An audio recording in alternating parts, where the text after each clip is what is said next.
Assalamualaikum warahmatullahi wabarakatuh. Saya Firdaus dari Fakultas Keperawatan dan Kebidanan. Kali ini akan mengajarkan praktikum perawatan anak kembung. Praktikum perawatan anak kembung itu pengertiannya. Kenapa kok kembung, anak itu kembung memerlukan tindakan? Karena anak itu akan menjadi rewel. Kalau tidak dilakukan tindakan, itu juga kasihan ibunya, rewel terus di rumah sakit, nangis. Nah, akhirnya ibunya yang tidak tenang. Akhirnya, jadi kembung itu juga harus memerlukan suatu tindakan, yaitu yang menghilangkan kembungnya namanya tindakan perawatan anak kembung, yaitu memasang darembes. Kemudian bisa juga untuk menghilangkan kembung, yaitu dengan obat-obatan. Ada juga dengan pembedahan, karena kembungnya itu meskipun di darembes, tapi tetap dia tegang. Nah, maka itu diperlukan suatu tindakan karena kasusnya kasus bedah, misalnya kasus hisprung, penyakit hisprung, itu kemudian penyakit invaginasi, itu memerlukan suatu tindakan. Jadi yang saya ajarkan di sini adalah kembung yang biasanya terjadi pada anak diare dan sebagainya. Jadi kembung pada bayi ini juga disebabkan karena adanya suatu gangguan pencernaan, kemudian juga disertai dengan muntah, diare, dan biasanya kembung ini juga mudah muntah. Penyebabnya adalah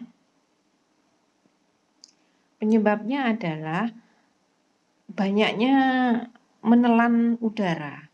Kenapa banyaknya menelan udara? Karena anak bayi itu yang minum susu biasanya kalau seumpamanya edotnya tidak memenuhi mulutnya, maka akan menjadi urufagi, yaitu menelan udara. Kemudian juga bayi yang terlalu banyak makan atau minum susu, ini juga dapat menyebabkan kembung, karena sebagian dari susu itu tidak bisa dicerna oleh tubuh. Kemudian juga gangguan penyerapan akibat adanya fungsi enzim yang di dalam pencernaan itu belum sempurna. Jadi perlu adanya suatu perawatan kembung. Atau mungkin juga disebabkan karena terlalu banyaknya mengkonsumsi antibiotik. Apalagi antibiotiknya yang dosisnya yang terlalu besar ya, terlalu keras, sehingga akan membunuh bakteri-bakteri baik yang ada di dalam usus itu sendiri, sehingga bisa menyebabkan anaknya juga kembung. Karena di situ adalah adanya suatu pertumbuhan yang berlebih, sehingga akhirnya bakteri dalam usus halus itu melakukan suatu menumbuhkan bakteri yang ada di dalam usus itu tersebut. Jadi cara mengetahui perut bayi itu kembung yaitu dengan seperti apa? Yaitu harus bila ditekan maka dia akan keras. Jadi tetap dipalpasi, diperkusi, diauskultasi. Jadi dipalpasi akan terjadi keras. Kemudian diinspeksi akan terjadi suatu pembesaran. Terus kemudian seringnya menangis tanpa sebab dan sering menarik-narik kakinya ke arah perutnya. Bayi lebih banyak bergerak, biasanya seperti itu, dan bayi sering buang angin ya, terus kemudian juga sulit tidur tuh.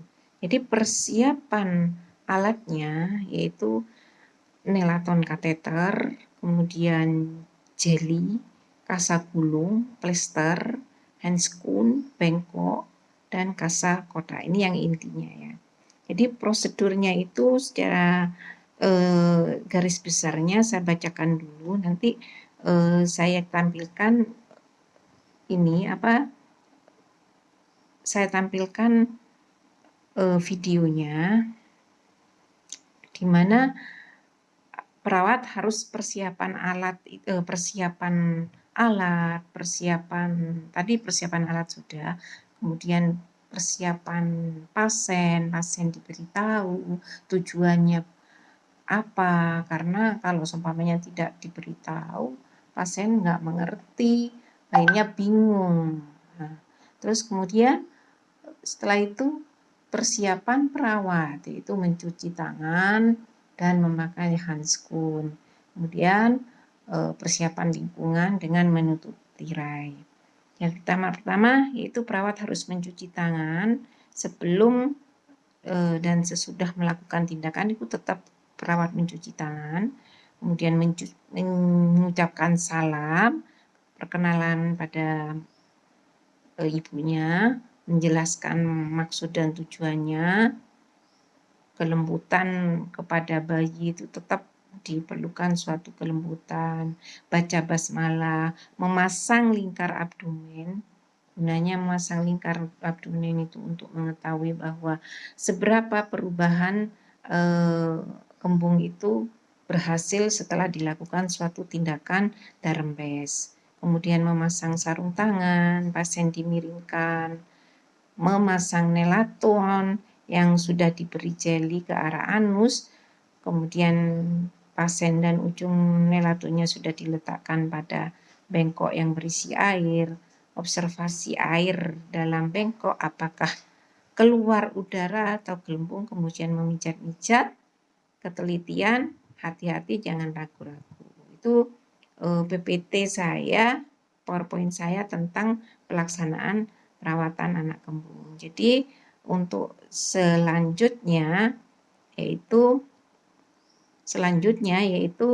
saksikan videonya. Saya menampilkan video agar lebih jelas praktiknya, gitu ya.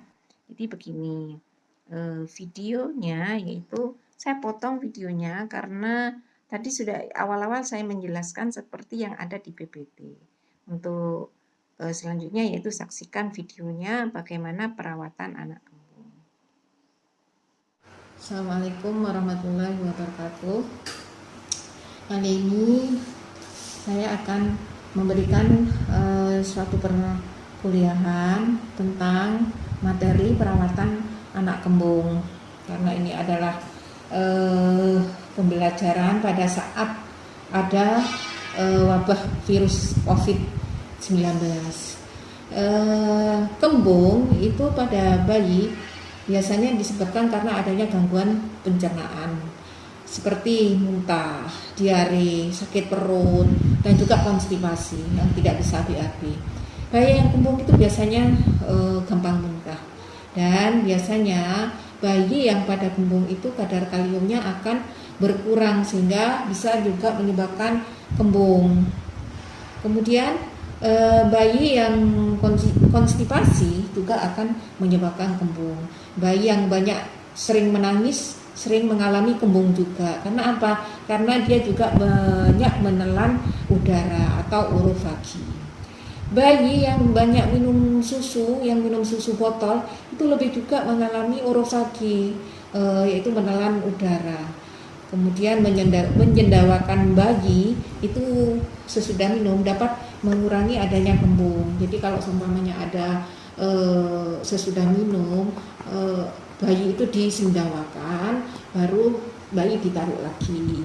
Kemudian bayi yang terlalu banyak minum susu, overfeeding, itu juga dapat menyebabkan kembung, ya, karena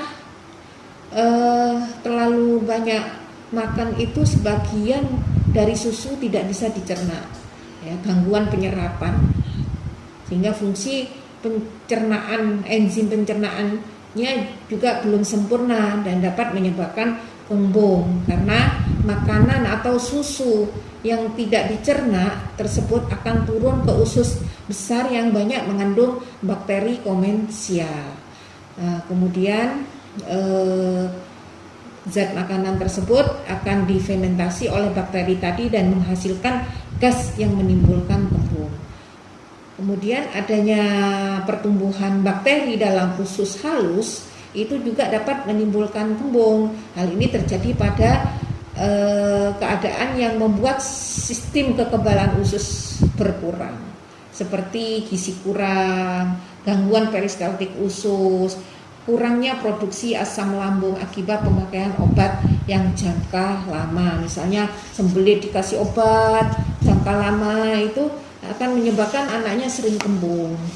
Atau juga bisa disebabkan karena pemakaian antibiotik. Antibiotik yang menyebabkan bakterial growth karena tumbuh bakteri anaerob yang biasanya tidak mati karena jenis antibiotik itu. Keadaan ini dapat diobati dengan probiotik, yaitu memberikan bakteri normal baik ya, dan dapat mengimbangi pertumbuhan bakteri jahat di situ. Kemudian kembung pada bakterial overgrowth ini lebih sering terjadi pada anak yang lebih besar, kadang disertai dengan diare dan mulut yang bau. Jadi cara mengetahui bahwa bayi itu seperti kembung, maka perut bayi itu biasanya keras ya. Jadi kita juga kalau ibunya di rumah sakit, saya ini kan perawatan anak sakit dengan kembung. Jadi perawatannya bukan ini adalah perawatan anak kembung yang di rumah, tapi juga bisa menjadi acuan perawatan anak kembung di rumah. Karena sebagian ya, misalnya tadi sudah menyaksikan tindakan perawatan anak kembung. Untuk selanjutnya yaitu kalian ada tugas dari saya nantinya, karena ini pembelajaran daring yang perlu adanya suatu praktek langsung, sebenarnya begitu. Nanti saya WA bagaimana tugasnya, gitu ya. Dari saya cukup sekian, mudah-mudahan bermanfaat. Kurang lebihnya mohon maaf. Assalamualaikum warahmatullahi wabarakatuh.